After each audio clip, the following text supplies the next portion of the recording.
The city was wrapped in silence, except for the soft tapping of raindrops against the windshield. The car smelled faintly of perfume and leather, but for Ayesha, everything was drowned in waves of sharp, stabbing pain that coursed through her belly. Her hands clutched her stomach as sweat trickled down her pale face. "Ahmed, I think it's time," she whispered, her voice trembling. Her husband, Ahmed, who was behind the wheel, glanced at her briefly, then back at the road. His expression was unreadable. From the back seat, his mother sighed dramatically. Always some drama at the wrong time. She muttered under her breath. Ayesha's heart squeezed tighter than the contractions in her body. This wasn't drama. This was life coming into the world. "Their child," she turned her tear-filled eyes to Ahmed. "Please, take me to the hospital now. I can't bear this alone." But Ahmed slowed the car near the hospital entrance and pulled over. The neon sign of the maternity ward flickered faintly in the rain. Soaked night, he didn't get out. He didn't even reach for her hand. "Look," Ahmed said flatly, "we planned this trip with my parents weeks ago.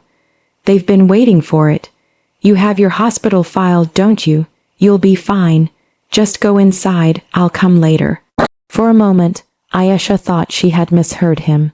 Her lips parted in disbelief. "You're leaving me, now, Ahmed. I'm in labor. Our baby is about to be born, and you're going on vacation." His mother leaned forward, her voice sharp with irritation. "Don't be so dramatic, Ayesha. Women give birth all the time. Doctors and nurses are there for that. Our son doesn't need to sit around while you make a fuss." The words stabbed her deeper than the pain in her body. She wanted Ahmed to fight for her, to stand beside her, to silence the cruelty of his mother. But he only adjusted his jacket, avoiding her gaze. "A taxi will drop you to the emergency entrance. You'll manage," he said coldly. The world blurred before Ayesha's eyes as tears welled up. Her heart shattered in that instant, not from the contractions, not from the fear of childbirth, but from the man sitting beside her. The man she had trusted, loved, and dreamed of building a family with. As Ahmed restarted the car, the wheels splashing through the rain, Ayesha's breath hitched in her chest. They drove off, leaving her standing under the dim streetlight of the hospital, clutching her belly as another wave of pain tore through her body. Her cries mingled with the rain, unheard, abandoned, and deep inside her, something broke forever, the fragile thread of trust that had bound her to Ahmed. That night was not just the night of her son's birth. It was the night she realized she was truly, utterly alone. The piercing brightness of the hospital lights stung Ayesha's tired eyes. The steady beeping of monitors and hurried footsteps of nurses echoed in her ears, but her world felt distant, muffled. All she could truly feel was the relentless agony ripping through her body. Every contraction left her gasping, clawing at the sides of the hospital bed. She wanted to scream for Ahmed, to reach for his hand, to tell him how terrified she was. But when she turned her head, the space beside her was empty. He wasn't there. He had chosen not to be there. Tears blurred her vision.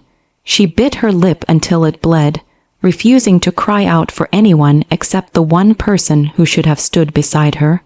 Her husband. Hours dragged on like years. Ayesha's screams filled the sterile room as doctors urged her to push, to fight, to be strong. And when the final wave of pain came crashing down, the air was suddenly split by a sound that made her heart stop, the shrill, beautiful cry of her newborn son. Her tears spilled freely now, not just from pain but from a raw, aching mixture of joy and grief. She reached out with trembling hands as the nurse placed the tiny, wriggling baby against her chest. His warmth, his heartbeat, his fragile existence against her skin, it was the most powerful moment of her life. But as she kissed his forehead, a bitter truth twisted inside her. The father of this child wasn't there to witness it. The man who should have been the first to hold him, the first to promise him the world, had chosen a trip over his own blood. When morning light filtered weakly through the blinds, the door finally creaked open. Ahmed stepped inside, his shirt freshly pressed, his phone still glued to his hand. He looked more annoyed than guilty. "So it's a boy." His tone was flat, as if he were asking about the weather. Ayesha turned her face away, clutching her baby protectively to her chest. Every cell in her body wanted to scream at him, to demand why he had abandoned her, but her voice caught in her throat. She didn't have the strength to waste on him anymore. Her parents arrived not long after, their faces lined with worry and tears of relief. Her father held her hand tightly. Her mother kissed her forehead. They celebrated her strength, not Ahmed's absence. For the first time, Ayesha felt where her true support really lay. Ahmed, meanwhile, barely stayed. He took one photo on his phone without even asking if she wanted it, and left, muttering something about having work to do. That was the moment it hit her with the weight of 1,000 stones. Ahmed didn't just abandon her that night. He abandoned everything they had ever promised each other. Her trust in him, once unshakable, was shattered beyond repair. And as she cradled her son close, a quiet fire lit inside her heart. She whispered softly, almost like a vow, "You will never feel the pain I felt, my child. I will never let you down, even if it means standing alone." And so, while her body healed from the wounds of childbirth, her soul began stitching together something far stronger, a resolve. The resolve to never again depend on Ahmed. The resolve to build a life where her child would never know the emptiness of abandonment. What Ahmed didn't realize that morning was that when he walked out of that hospital room with careless indifference, he also walked out of Ayesha's heart. The days after childbirth blurred into sleepless nights, lullabies, and whispered prayers.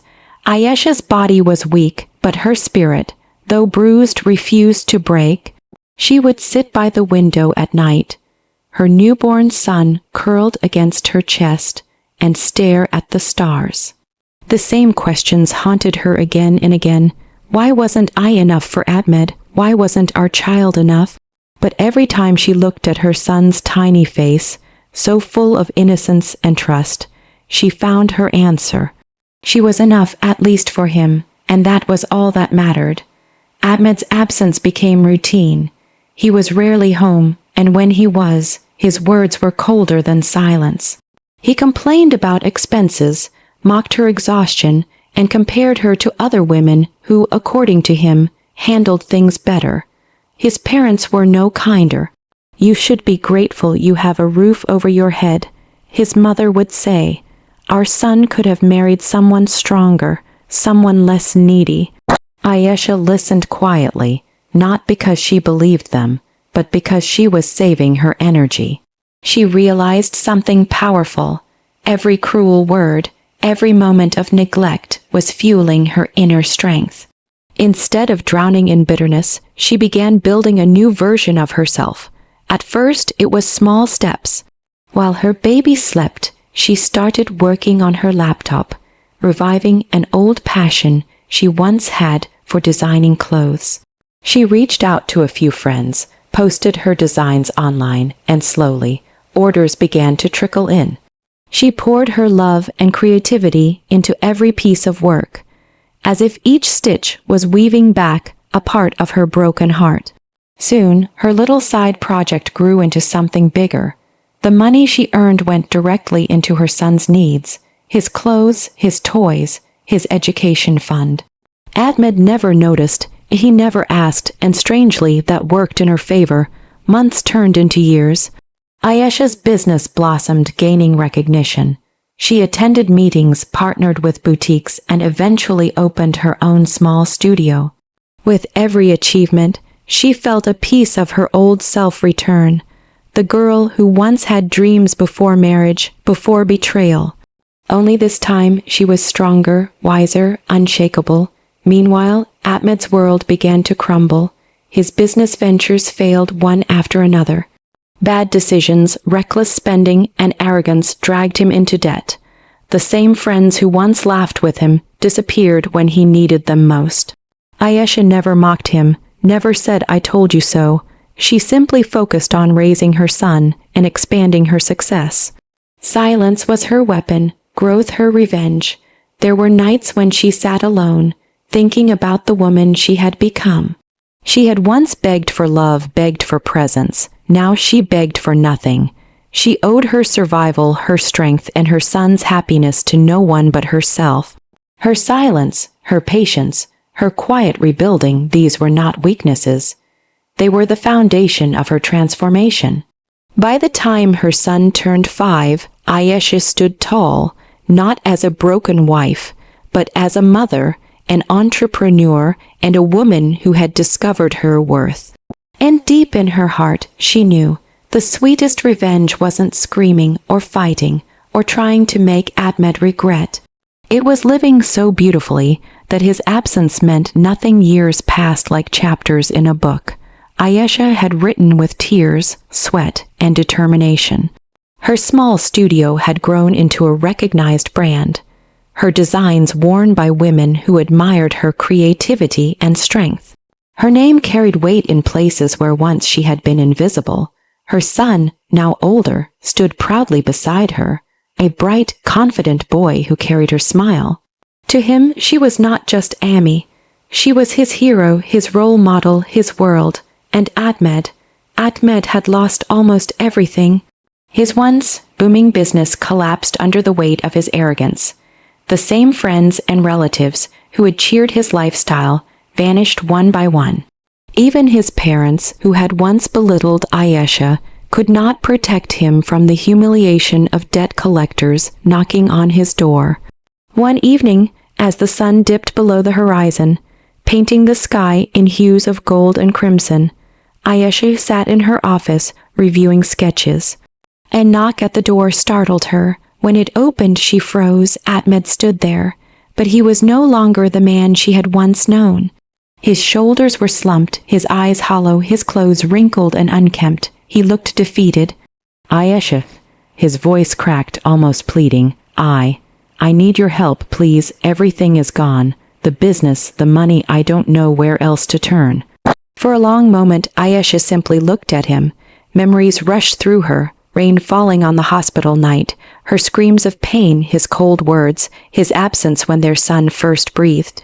The old Ayesha would have broken at this sight, would have felt pity, but not the woman she had become.